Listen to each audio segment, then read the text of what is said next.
प्रकृति का अद्भुत नज़ारा। नदी से आकाश की तरफ पानी ऊपर की तरफ उठता हुआ। आप देख रहे हैं कैसे ये पानी डायरेक्ट ज़मीन से आकाश की तरफ उठ रहा है, जा रहा है। कहाँ जा रहा है ये आपको दिखेगा, ये जाके बादलों में जमा हो रहा है।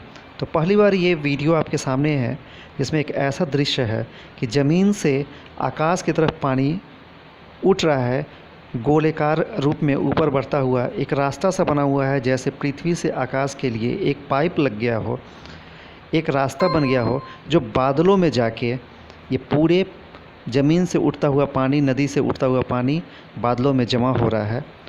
बादल फिर इसे आगे लेके बढ़ेगा अनुकूल परिस्थिति मौसम को देखते हुए, जहाँ फिर प्रकृति का इशारा होगा, एक मौसम का मांग होगा, वहाँ पे ये बादल बरसेगा। पानी फिर नीचे तो ज़मीन से पहले ऊपर और फिर ऊपर आकाश से पानी नीचे ज़मीन पर बरसेगा।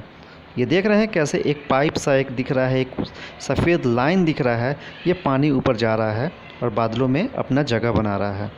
तो बड़ी ही अद्भुत अकल्पनीय दृश्य है आपके सामने। अगर ये वीडियो आपको पसंद आया हो तो लाइक और सब्सक्राइब ज़रूर करें।